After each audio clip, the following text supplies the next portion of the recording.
Buenas noches y bienvenidos al episodio número 105 de su programa Cruda Realidad. Hoy día no he tenido ni tiempo de editar Hoy día vamos a ver algo que nos dijeron ya hace varias semanas acerca de unos misteriosos personajes que se dedicarían a asesinar y a... Bueno, es un programa un poco violento, porque tengo que advertir que algunas recreaciones son un poco subidas, así que las personas susceptibles, por favor, tengan la debida cordura. Acerca de estos personajes llamados pistacos. ¿Qué cosas son los pistacos? Entonces, los pistacos ¿es una leyenda urbana o es una realidad tenebrosa? Se sabe que se originó en la década de 1970 en la región Piura y después se trasladó a la selva y nuevamente regresó a la sierra. O sea, ha estado en costa, sierra y selva. ¿Qué cosa es esta? ¿Qué clase de personajes pueden de alguna forma llevarnos al terror, ¿no? Eso es lo que vamos a tratar de explicar ahora. Primero vamos a analizar qué significa la palabra pistaco. Pistaco proviene del quechua pishtai, decapitar o degollar o cortar en tiras. Por lo tanto, pistacuy o pistacu o pistaco es el que degüella, el que mata cortando la cabeza. Así que, valgan verdades, el pistaco es un asesino, un degollador, ¿no? ¿Y dónde es donde hace el mayor daño? En la población de los Andes centrales, específicamente en Junín, Huánuco, Pasco, Ancash, Ayacucho, Huancavelica y Cusco. Ahí es donde se centra la mayor cantidad de muertes. Ahí es donde más se concentra las muertes atribuidas a estos personajes. Que como veremos, existe hasta informes policiales acerca de eso. ¿Cuándo surge la leyenda? Lo que se tiene informe es que el primer, diríamos, vinculación con el tema de los pistacos es en la Sierra de Lima, específicamente cuando se construía el tren hacia Loroya, en épocas donde las carreteras y la explotación minera estaba en auge. Era 1970 y ya se tenían los primeros reportes que habían sido encontrados unos trabajadores. Primero habían sido desaparecidos y después habían sido encontrados sin cabeza. También se habló de que se habían encontrado esqueletos mucho más antiguos. Entonces, la leyenda se puede remontar al escrito del libro de Tauro del Pino en su diccionario enciclopédico del Perú, donde define que los pistacos son bandoleros, son delincuentes asesinos que visitan a pobladores, a pueblos lejanos, ¿no? Donde casi no llega la autoridad, cuando no llega la ley, ¿no? Cuya ocupación en primaria sería asaltar mujeres u hombres solitarios, pero no para robarles, sino para extraerles la grasa y algunas partes del cuerpo más. ¿Cómo es que opera? El pistaco degüella a sus víctimas para sacarles la grasa y venderla, pero uno diría, pero ¿qué objeto tiene eso? Bueno, vamos a ver después que tendría alguna lógica. Pero también hay muchos detractores, hay muchos que dicen que era algún barajo de los excesos de la lucha contra el terrorismo, porque justo coincide en esas épocas, en fin. Pero después vamos a analizar que en realidad esto se remonta a la época pre-Inca. Pero vamos primero. También se habla que eran caníbales, y que esta carne era vendida en algunos mercados para hacer chicharrones. O bien enterraban a sus víctimas sin cabeza después de haberlo extraído la grasa. Esto con el objeto de fecundar la tierra y darle solidez a sus plantaciones o construcción. Según algunos, los pistacos son hombres ricos que viajan a zonas rurales y secuestran a niños para extraerles la grasa corporal que se cree tiene propiedades curativas y afrodisíacas. Obviamente esto no se ha podido comprobar en la ciencia moderna.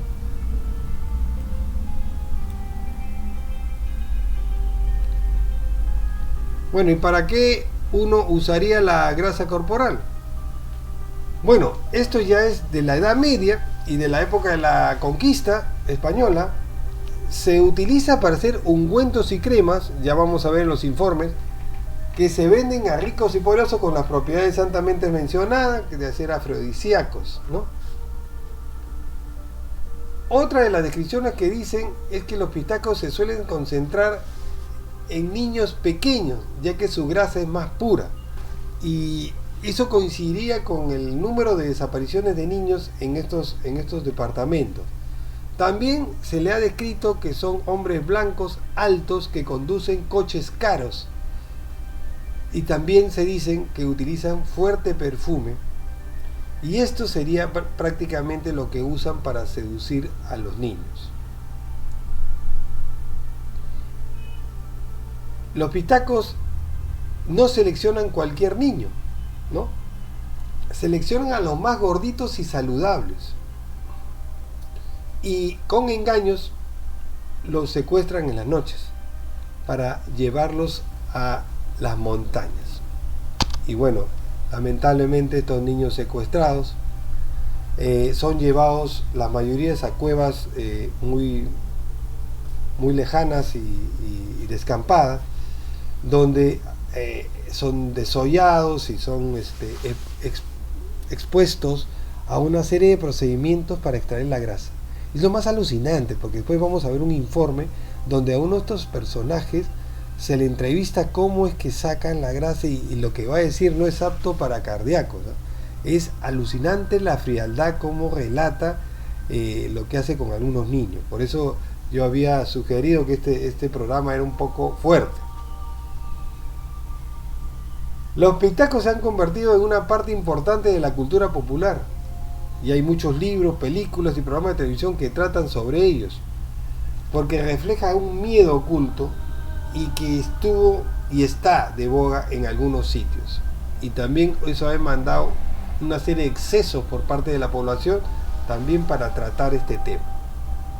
Así que vámonos de frente a la leyenda de los pistacos. Esta leyenda ha sido criticada por muchos por ser racista y clasista. Se cree que la leyenda está basada en el miedo de los pobres a los ricos y poderosos. Pero si es así, ¿cómo es que existía antes de la conquista española? La leyenda también dice que ha sido criticada por promover la violencia contra los niños. Las películas que han tratado de esto demandan esa fuerte crítica, ¿no? Pero a pesar de esas críticas, la leyenda de los pistacos sigue siendo popular todavía en Perú. Por supuesto que esto ha migrado. Hay casos de pistacos en Bolivia y también al sur de Brasil. No tenemos, bueno, por lo menos yo no he conocido otros informes de otros países, pero sí en Bolivia y en Brasil, en la selva de la... No sé si hay alguien que quiera hacer alguna consulta ahí. Bueno, de lo que hacen con la grasa humana, dicen que es un producto altamente lucrativo. La comercializan para instituciones de Europa. No precisan con quién específicamente. Sin embargo, no hay evidencia científica que respalde las propiedades curativas ni afrodisíacas de la sustancia. Científicos han analizado la grasa corporal en las morgues, en gente muerta por otro tipo de circunstancias, y no tiene ninguna. La grasa corporal es una manteca y podría servir para freír algo, nada más y nada más. No tiene ningún aspecto terapéutico, ni analgésico, ni antibiótico, ni nada de eso. La leyenda de los pistacos también puede ser una forma para que los peruanos se mantengan unidos. Eso salió en la época terrorista. La creencia de que los pistacos es una forma que los peruanos comparten un vínculo común, se sienten seguros en un mundo que puede ser aterrador. La leyenda de los pistacos también es un fenómeno complejo que refleja las realidades sociales y culturales del Perú. Es una leyenda que ha estado en circulación durante décadas y seguramente continuará existiendo durante muchos años más. El pistaco, también denominado yacac, resulta que están también en tejidos aymaras y quechuas. Así que se trataría de un personaje mitológico de la tradición andina, especialmente de la inca y de la aymara. En algunos lugares de los Andes se le denomina al pistaco como cariciri, que es el sinónimo a asesino. La preocupación de la grasa corporal tiene una larga tradición en la región andina, al punto de que los indígenas prehispánicos le rendían culto al dios Viracocha, con B chica, ¿no? V, literalmente mar de grasa en quechua. También es natural para los campesinos pobres ver a la gordura o al exceso de peso corporal como una señal de vida, de buena salud, de fuerza y de belleza. Por lo tanto, ¿se trataría de alguna envidia? No lo sabemos. Porque los andinos creen que muchas enfermedades tienen su origen en la pérdida de grasa corporal, por lo que la delgadez extrema era despreciada. Tomando en cuenta eso, la práctica de los conquistadores para tratar heridas con la grasa en la época de la conquista española corporal que los indígenas muertos en batallas horrorizó a esto. Sí, efectivamente hubieron médicos hispanos que utilizaban la grasa para hacer ungüentos y tratar heridas, ¿no? Pero existe también los pistacos en el Tahuantinsuyo. Algunos lo relacionaban con monjes, otros lo relacionaban simplemente con españoles. En fin, la figura del pistaco aparece en una antigua tradición quechua, ya que en épocas prehispánicas se tienen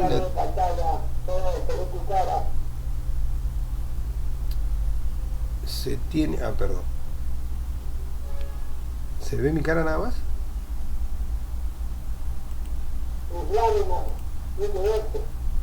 ¿Ahí se ve? Ya. La figura del pistaco aparece en la antigua tradición quechua. En épocas prehispánicas se tienen noticias de sicarios enviados por grupos de poder entre etnias rivales, ¿no? Estamos hablando de prehispánico todavía, para eliminar personajes importantes, enviándolos a estos pistacos, o como le llamaran en esa época, para diezmar a los líderes. En la conquista española, los pistacos eran relacionados con indígenas indios, con misioneros españoles, a los cuales los indígenas andinos le tenían mucho miedo, pues consideraban pistacos, creían que mataban a personas para sacarle la grasa, con la cual engrasaban la campana de sus templos, ¿no? Para que suene mejor. Esa era la idea, ¿no? Ricardo Palma también no puede dejar de escribir en sus tradiciones peruanas, menciona a los barbones y describe la figura del pistaco Onacac en Cusco. Narra la agresión que los indígenas cusqueños infringieron a un grupo de betemistas, unos evangélicos, acusándolos de ser pistacos.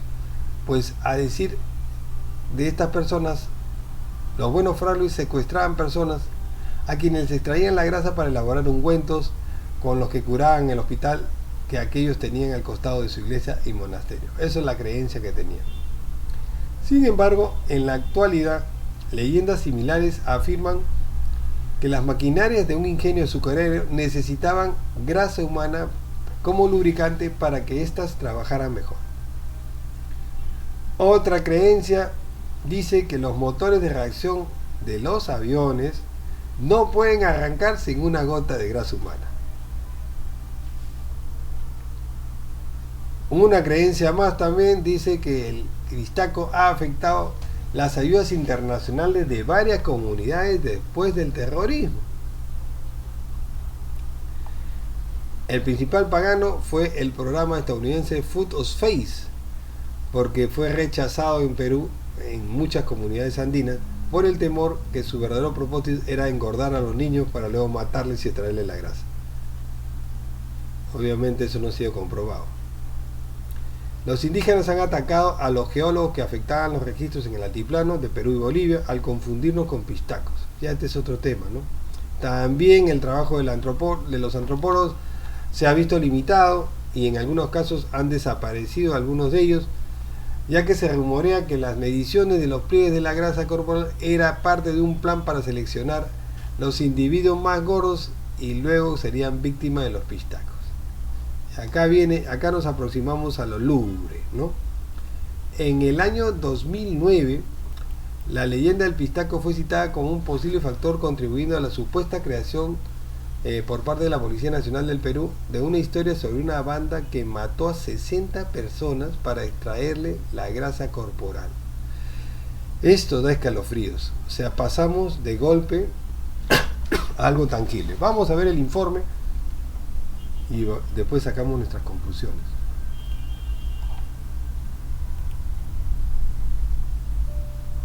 En el año 2009, 2 personas fueron detenidas al intentar retirar de una agencia de correos un envío procedente de Huánuco que contenía un frasco con grasa humana.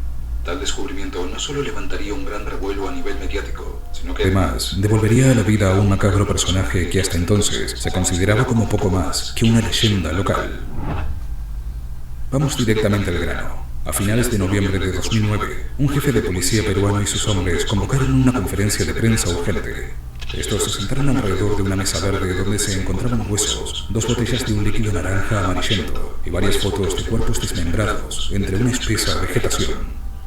Allí contaron una asombrosa historia de asesinatos, armas, drogas y tráfico clandestino de grasa humana. La pandilla en concreto se hacía llamar Los Pistacos. Miembros de esa banda fueron detenidos en una estación de autobuses en Lima, Perú. Estos hombres ya eran buscados por la policía debido a cargos por posesión ilegal de armas y tráfico de drogas. Sin embargo, durante la redada en su propiedad, la policía quedó completamente perpleja al encontrar esas 2 botellas de sustancia naranja amarillenta, y más todavía al descubrir que, en efecto, se trataba de grasa humana. Durante la conferencia de prensa, el jefe de policía afirmó que la grasa había sido extraída del tórax y los muslos. Más tarde, en esa misma conferencia, procedieron a mostrar imágenes mucho más sombrías. Se trataba de huesos que mostraban evidentes quemaduras en la cabeza descompuesta de un hombre de 27 años. Según la policía, habían recibido la pista de que existía un creciente comercio de grasa humana en los mercados clandestinos, y esta macabra evidencia era la prueba de ello. Durante los interrogatorios, la historia que la pandilla contó resultaba espeluznante. La grasa estaba destinada para ser utilizada en el comercio de cosméticos, y dicho comercio se extendía hasta Europa.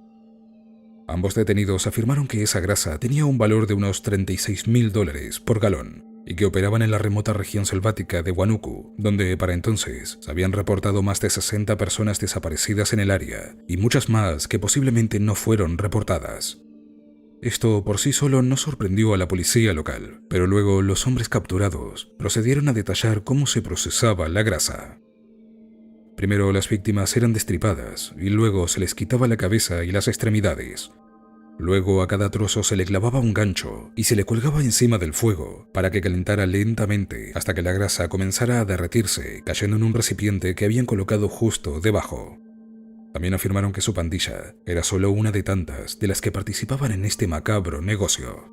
Sin embargo, después de la conferencia inicial en la que se revelaron estos datos, ocurrió algo inesperado.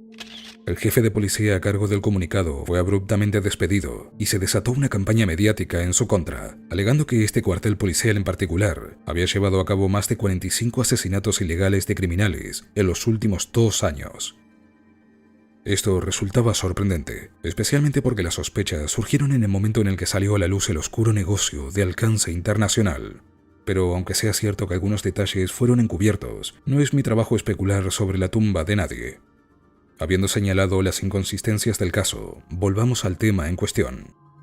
Se cree que el jefe de policía inventó la historia para crear un falso escándalo mediático que desviara la atención de los errores de su propia fuerza policial.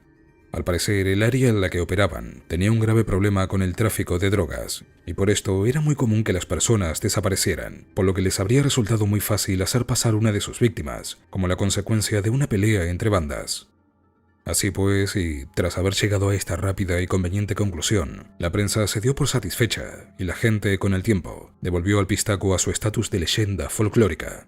al menos por ahora.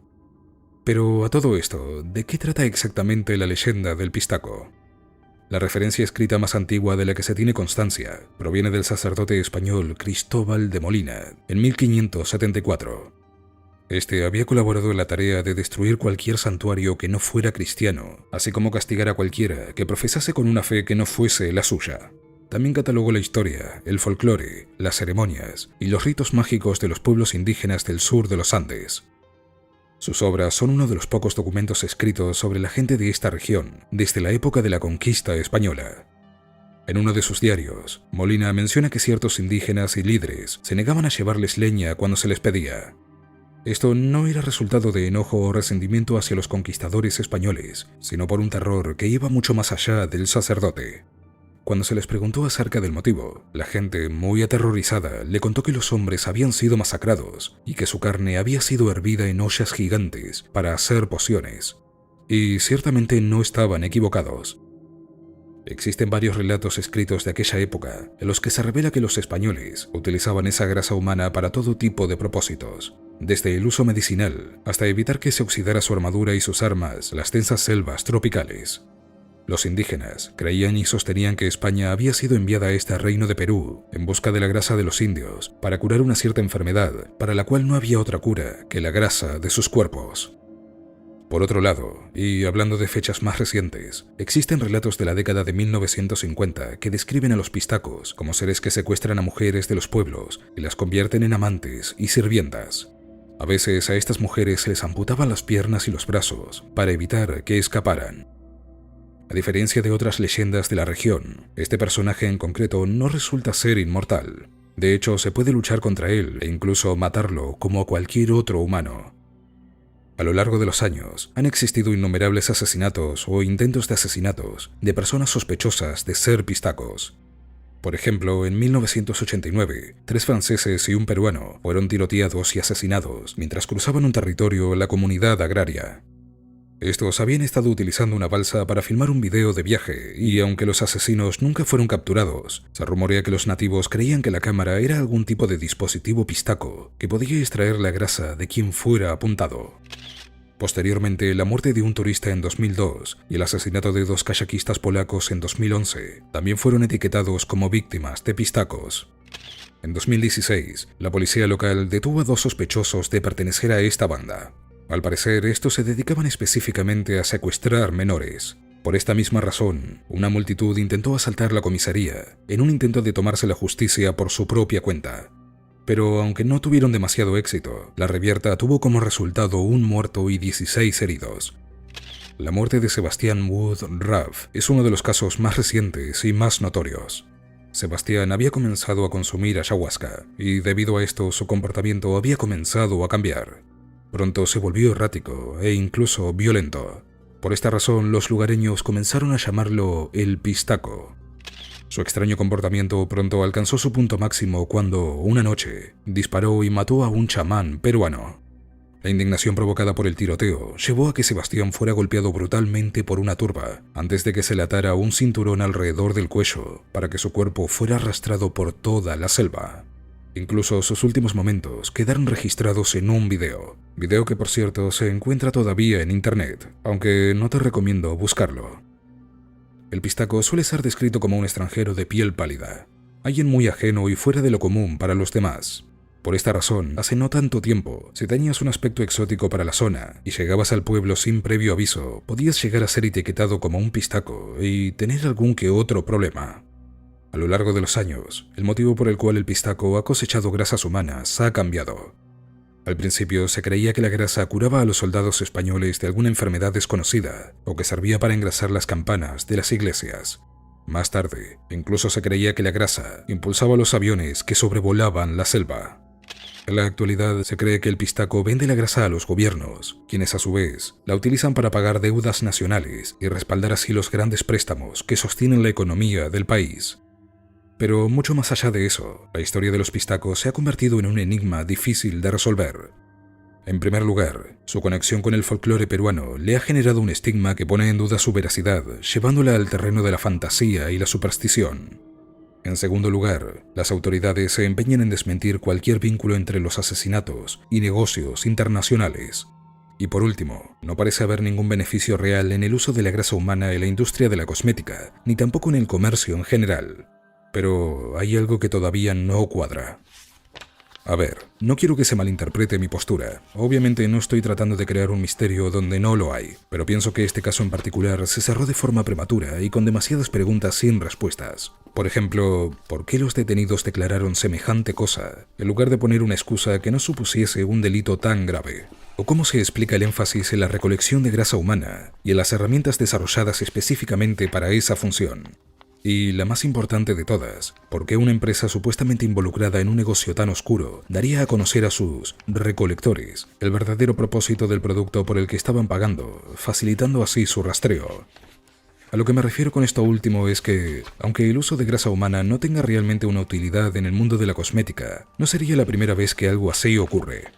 Uno de los primeros casos que traje a este canal fue el de las casas del horror en la ciudad de Ibadan, donde este mismo tipo de negocio todavía infunde el pánico a la población del país. Por lo tanto, no es ningún secreto que tanto la oferta como la demanda están ahí. Aunque, lamentablemente, nunca sabremos a manos de quién fue a parar toda esa grasa que en principio afirmaron haber vendido. Así que, por el momento, eso ha sido todo. Sin más que decir, me retiro. Y para aquellos que tengan algún kilito de más... Bueno, acá...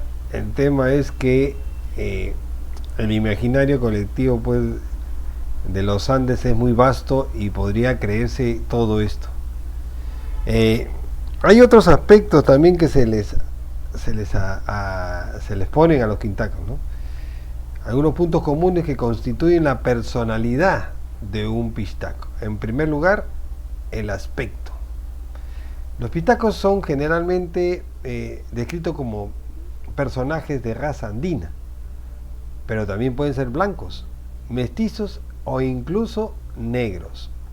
Si el pistaco es negro, estos eran obligados por blancos a matar. Otros dicen que tenían una barba descuidada, pero cuerpo fornido, que eran muy fuertes. Los modus operandi de los pistacos actuaban como si fueran bandoleros solitarios. Se escondían detrás de montes o detrás de piedras grandes, sin ninguna clase de apoyo. Si era capturado por la población, él mismo se quitaría la vida con el fin de no revelar sus secretos. Eso hasta que se descubrió que había una banda. Entonces la creencia que actuaba solo no era así. Otra cosa también que hablan los que han investigado estos casos es que los pistacos al parecer estarían bajo el amparo del gobierno, es decir, como un agente secreto. Actúa protegido por la soledad de los caminos que unen a los pueblos, ataca a las personas solas que viajan distraídamente. Ahora vamos a ver otro informe de Pepe Misterio, que es un investigador que condensa la historia de los pistacos desde otro punto de vista diferente al anterior. Veamos.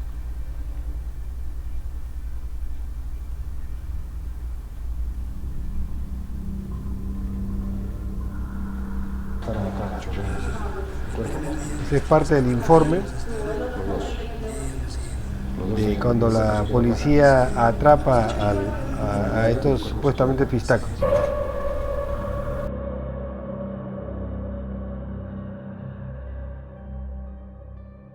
Si eres nuevo en este canal, te sugiero que te suscribas. Subo videos en YouTube de lunes a sábado y en Facebook de lunes a domingo. También está... personaje aterrador de una historia ficticia de repente se encarna en la vida real. Esto sucedió en Perú cuando 3 bandas delictivas traficaron con grasa humana. Ellos secuestraban, cortaban cabezas, hacían en pedazos los cuerpos y los colgaban como si de ropa se tratara. Posteriormente, sacaban la mercancía macabra para su venta al público, la grasa.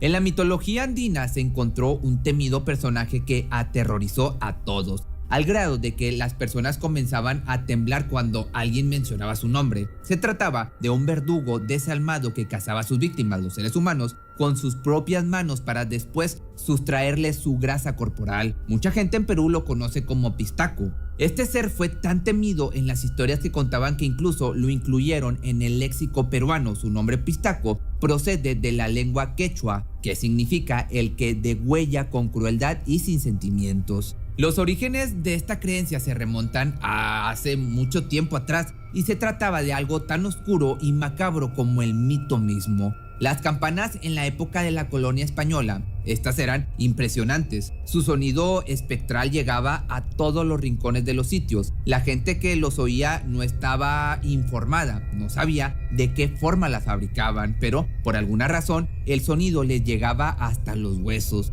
La verdad era que estaban fundidas con grasa humana, porque al momento de tocarlas se decía que su sonido era mejor, ya que los espíritus de las víctimas resonaban desde el interior del objeto. El pistaco era poderoso y la gente lo sabía, por eso estaba retratado en las historias y los dibujos como alguien de quien se tenía que tener cuidado. Una persona que portaba un arma de fuego y una lanza de largo alcance con las cuales cazaba a los inofensivos campesinos.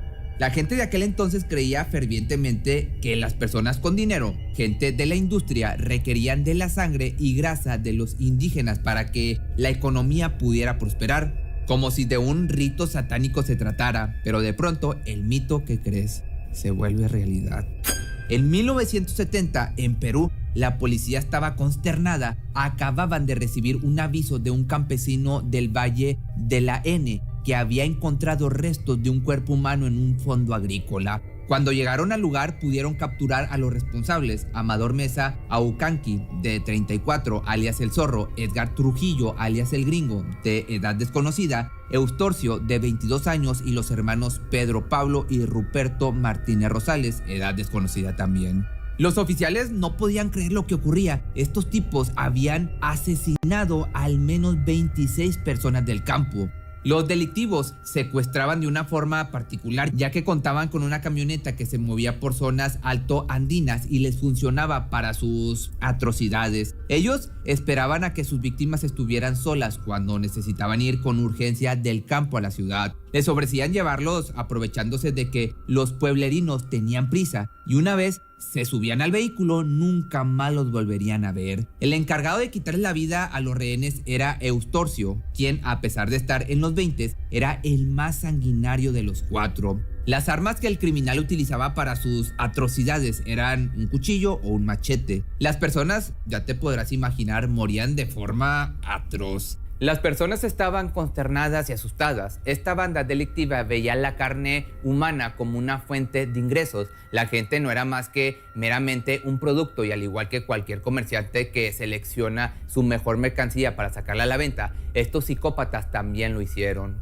Ellos declararon, para el horror del oficial que dio el reporte, que por las mujeres embarazadas su comprador o sus compradores pagaban más, por los cuerpos subidos de peso regular y por los flacos menos. Esto quiere decir que sus principales víctimas eran mujeres gestantes, quienes tenían una tarifa, como te digo, alta en el mercado negro.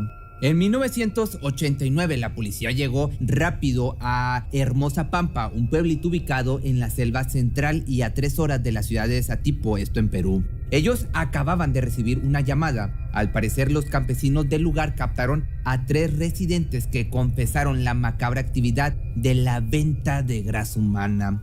Cuando los oficiales arribaron a este lugar, los criminales estaban detenidos y si hubieran llegado después posiblemente no estarían vivos, ya que los lugareños lo relacionaron con una secta diabólica.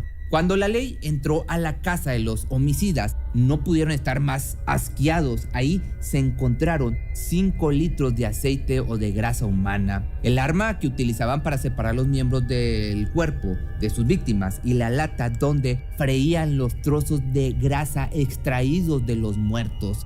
Para los implicados, en este caso, fue completo horror el que tuvieron que presenciar, ya te podrás imaginar.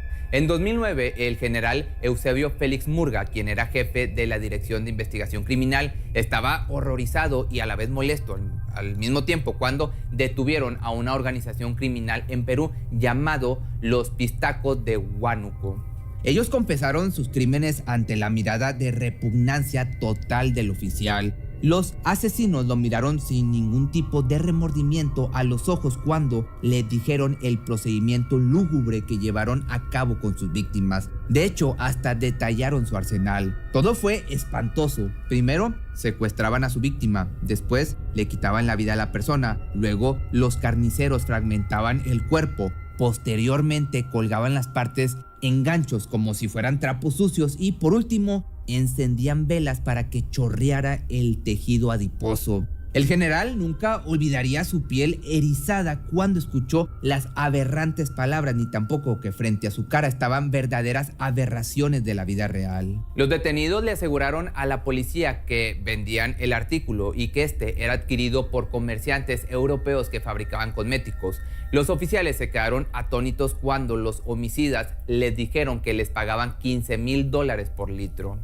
Ante una acusación así de grave, tan severa, la Asociación de Perfumería y Cosmética, que agrupa a las principales marcas de España, denegaron las acusaciones de inmediato a través de un comunicado, alegando que la extracción de esta aberrante grasa que provenía de cuerpos asesinados con fines cosméticos no tiene la más mínima lógica. Si bien hace muchos años se utilizaban en cosméticos grasas sólidas, minerales o animales para dar consistencia a los productos, esto se ha sustituido por ingredientes más adecuados, inocuos y seguros. La grasa humana, además de no aportar ninguna propiedad ni beneficios adicionales, conlleva el riesgo de transmisión de enfermedades. Esto lo diría, como te digo, la Asociación de Perfumería y Cosmética. Hasta el momento se desconoce si la acusación era verdadera o no. Los criminales solo sabían que vendían la grasa a los extranjeros para cualquier cosa macabra que hicieran, pero a ellos no les interesaba con qué fin utilizaban el producto, solo querían obviamente el dinerito. Pero ahora la pregunta es cómo lograron atrapar a estos desalmados psicópatas. Las desapariciones en el Valle de Huállaga, en donde laboraba la organización, eran constantes. Los aldeanos vivían con temor todo el tiempo, ya que se encontraban en medio de un conflicto generado por la presencia de los remanentes del Sendero Luminoso y los narcotraficantes. Los campesinos sabían de las desapariciones, mas no decían nada sobre ello. El miedo hizo que cerraran la boca ante la injusticia que vivían. Esto se debía a que la organización de los Pistacos actuaba como si se tratara de una hermandad religiosa. Sometieron a las personas del lugar a vivir oculta y con temor de salir de su casa, aún para ir a trabajar, ya que había una posibilidad muy alta de que no regresaran con vida. En 2009, unos oficiales detuvieron a alguien sospechoso en una empresa de transportes. Sin saberlo, habían arrestado a un miembro activo de la banda Los Pistacos de Huánuco. Al momento de su aprehensión se sorprendieron al comprobar que traía consigo un envase con grasa. Lo malo y a la vez perturbador fue darse cuenta tiempo después que era grasa humana. Por esta razón, agentes especiales llegaron al Valle de Huállaga y se hicieron pasar por compradores potenciales de grasa. Al principio fue complicado contactar con alguien, pero cuando la desesperación comenzó a inundarlos, pudieron comunicarse con Serapio Marcos Veramendi, alias Marcos, y Enedina Estela Claudio, alias María. Ellos cayeron en la trampa por completo y les revelaron que tenían en su poder 15 litros de grasa. De hecho, mandaron una muestra como prueba de que sí vendían la mercancía. Los oficiales no cabían en su felicidad ante lo descubierto, y más cuando, al momento de enviar la prueba al laboratorio, el análisis dio positivo a sus sospechas. La mercancía era de origen humano. Los oficiales encubiertos estaban alarmados por la información recaudada. El grupo estaba compuesto por al menos 10 hombres y mujeres que provenían de Huánuco y Lima. 2 de ellos eran extranjeros. Se habían dividido las tareas macabras de la siguiente forma. Estaban los que secuestraban a las víctimas, después se encontraban los carniceros, los encargados de cortar cabezas y dividir pedazos. Otros tenían la labor de destilar la grasa y su posterior envío a Lima. No traficaban con órganos porque estos tenían que estar frescos. Todo fue espantoso de descubrir. Los agentes implicados estaban asqueados de lo que estos desalmados hacían. Tenían todas las pruebas para detenerlos y parar con la inhumana masacre. Tiempo después, la policía irrumpió en su lugar de trabajo y detuvo a cualquiera que estuviera en el terreno. Lamentablemente, algunos lograron escapar. El sitio era una verdadera casa de los horrores. Las personas que llegaron para defender al pueblo no podían creer lo que sus ojos veían, ni comprendían el por qué las personas podían llegar a ser tan horribles solo para conseguir algo de dinero. Todo era tan cruel. Marcos sería detenido en el laboratorio. Su desconcierto estaba escrito en su cara al momento en que vislumbró a los extraños. Hizo lo único que estaba en su poder. Levantó las manos para que no le hicieran daño. En el sitio se encontraba el torso de su último crimen. Pertenecía a Abel Mateos Aranda, desaparecido en septiembre del mismo año. Fue la única víctima que pudieron vincular con esta organización criminal. Los restos de su, ganado humano era tirado en el Cerro Quemado, un lugar no muy lejos de la Casa del Terror y que era una inaccesible quebrada, la cual ocultó hasta el día de hoy los restos de los otros cuerpos, imposibilitando a la policía conocer de quién se trataba. El general Eusebio Félix Murga y los oyentes que se encontraban presentes se escucharon alarmados cuando Cudeña afirmó y aseguró dedicarse al oficio de pistaco desde hacía 30 años. Eso quería decir, para consternación de todos, que alguien había estado asesinando sin piedad a personas inocentes para su propia ganancia personal por 3 décadas y nunca había sido atrapado hasta ese día. Aunque cabe aclarar que la investigación policíaca había sido cautelosa e invalidó esta afirmación y sostuvo en su lugar que los actos criminales de esta banda inhumana comenzaron desde el año 2004, pero aún así fue suficiente para responsabilizarlos por al menos 60 casos de asesinato reportados en ese entonces. Aunque hay que recordar que los lugareños, por temor a ellos, no denunciaban la mayoría de los desaparecidos. Eso quiere decir que el número de sus víctimas era mucho más alto de lo que los oficiales pensaron, o tal vez los policías dieron un número más bajo para no alertar a la población, haciéndoles creer que sus actos no fueron los que decían y que estaban alardeando. De igual forma, el fiscal Jorge Sanz formuló una denuncia oficial contra los detenidos por homicidio con ánimo de lucro, asociación ilícita, tener armas ilegales y tráfico de sustancias prohibidas. Al poco tiempo de que la noticia se diera a conocer, la palabra fraude resonó en cada esquina. Los medios de comunicación fueron veloces en desacreditar la noticia. Ellos afirmaron que todo se trataba de una cortina de humo para que la gente desviara la atención de una serie de escándalos gubernamentales que ocurrían en aquellos años. Eso es lo que me avisaste arriba en la cumbre. Ya, el cirio y los palos también. Los palos estamos acá. La cinta. Las velas. ¿Ya? Y acá lo han hecho igualito donde me dijiste arriba, en el río. Lo ha armado el trípode. ¿Ah? Adentro. ¿A qué hora empezó ese trabajo? A las 11 de la noche. Ya. Y él se amaneció acá. Por eso, ¿cuántos días has estado acá desde que entraron 11 de la noche? 2 días, sin salir. No vamos a salir, íbamos a salir. Y lo dejaron acá, chorreándose. El cuerpo. El primer día, a las 4 de la mañana hemos estado. Los dos. Y ahí hemos ido. Los dos han ido. ¿Y el cuerpo se quedó acá? Sí, vamos a echar llave. Con llave y el cuerpo se quedó acá. Sí. Esto es... Si te gustó este video, no olvides seguirme en mis redes sociales.